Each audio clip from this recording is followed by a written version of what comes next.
Assalamualaikum warahmatullahi wabarakatuh. Salam sejahtera untuk kita semua. Perkenalkan, kami CPNS Kementerian Pertahanan TNI AD Kopassus Gelombang 3 Kelompok B3 akan mempresentasikan tentang video role model berakhlak.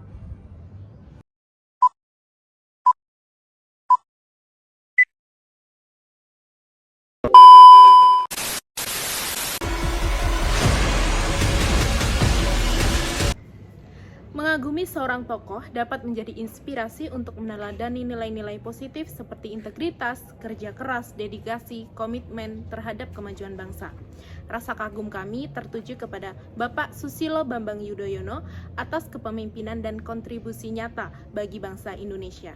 Biografi Susilo Bambang Yudhoyono lahir di Pacitan, Jawa Timur pada tanggal 9 September 1949. Beliau adalah Presiden ke-6 Republik Indonesia yang memimpin selama 2 periode dan menjadi presiden pertama yang dipilih langsung oleh rakyat. Di bawah kepemimpinannya, Indonesia mengalami stabilitas politik yang relatif terjaga, pertumbuhan ekonomi yang cukup stabil, serta peningkatan peran diplomasi Indonesia di tingkat internasional. Dalam kiprahnya, beliau juga dikenal sebagai pribadi yang santun, komunikatif, dan memiliki integritas, sehingga beliau sangat cocok dijadikan sebagai role model berakhlak yang bisa dicontoh untuk ASN muda masa kini. Adapun definisi dan penerapan nilai-nilai ASN berakhlak pada beliau adalah sebagai berikut. Simak video selanjutnya.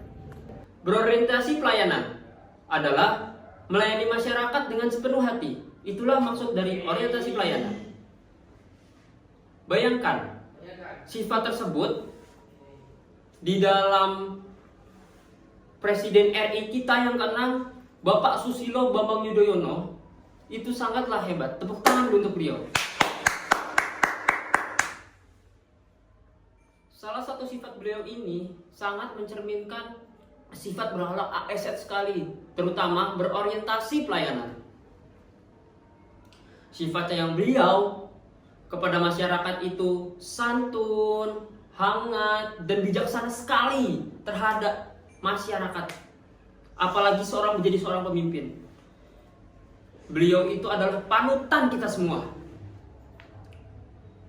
Bayangkan bagaimana jika beliau menjabat di sekarang ini. Apa tidak maju masyarakat kita? Karena beliau ini sangat mementingkan masyarakatnya dibandingkan dari segi pemerintah itu ataupun bawah-bawahnya itu. Salah satu sifat berakhlak yang kedua yaitu adalah akuntabel.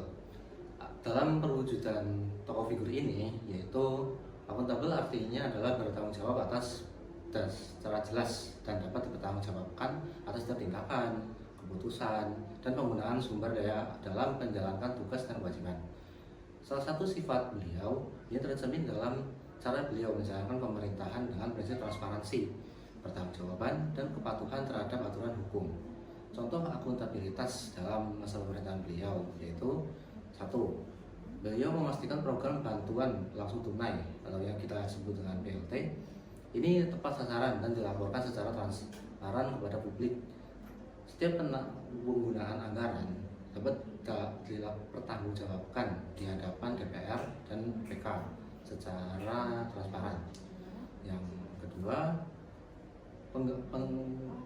penanggulangan bencana seperti gempa di Jogja tahun 2004 dan juga tsunami Aceh saat itu.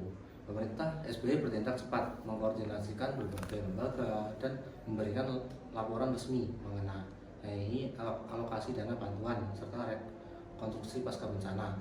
Dengan sikap akuntabel ini, kepemimpinan beliau dikenal bertanggung jawab, transparan, dan mampu mempertahankan kepercayaan publik.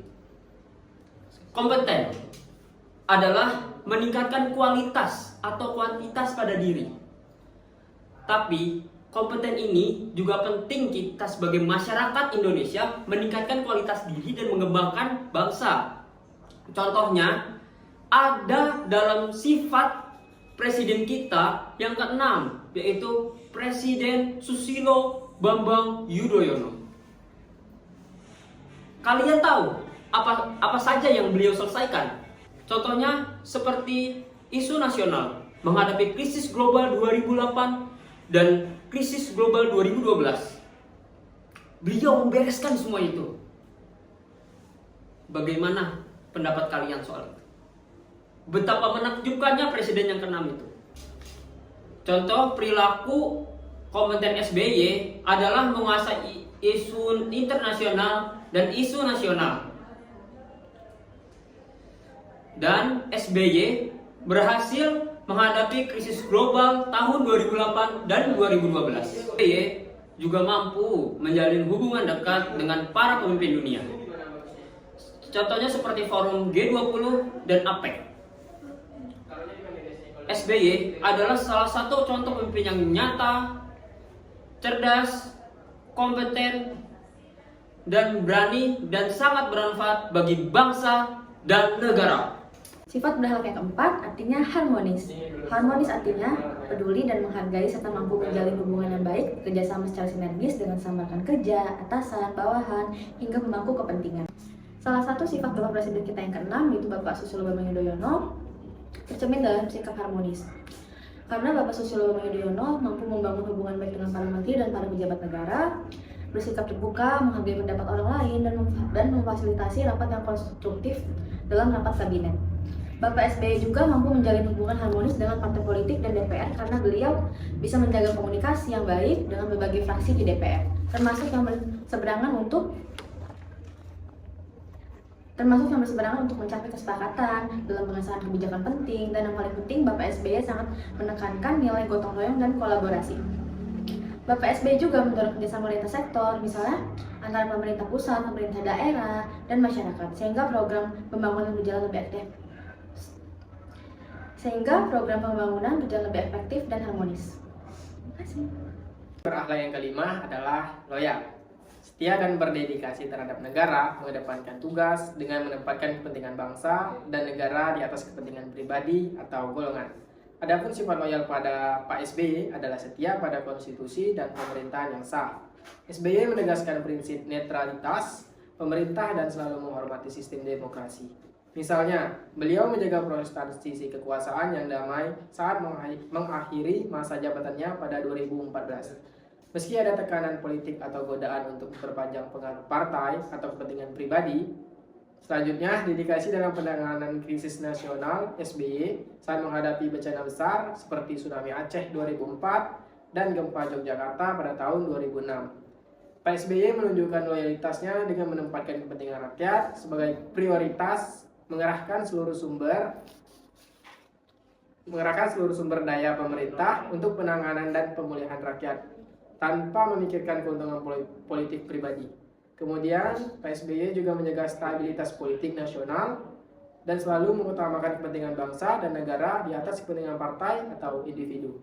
Misalnya, dalam berbagai isu politik, beliau memilih solusi kompromis dan damai agar pemerintah tetap stabil meski tidak selalu populer secara politik.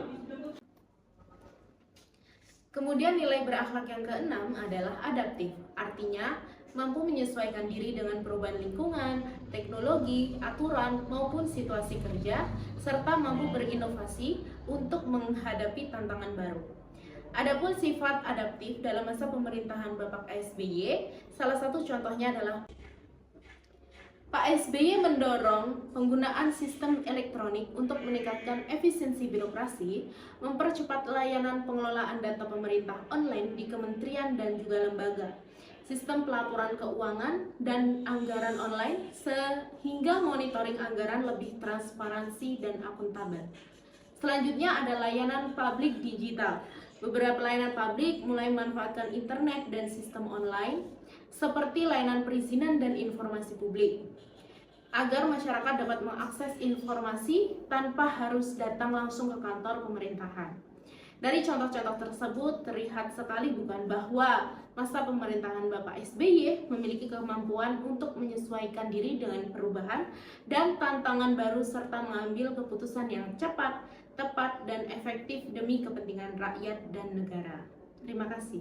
Selanjutnya untuk sifat berakhlak yang ketujuh yaitu adalah kolaboratif. Kolaboratif artinya mampu bekerja sama secara sinergis, harmonis, dan terbuka dengan rekan sejawat, lintas unit, instansi lain, maupun pemangku kepentingan eksternal guna mencapai tujuan bersama secara efisien.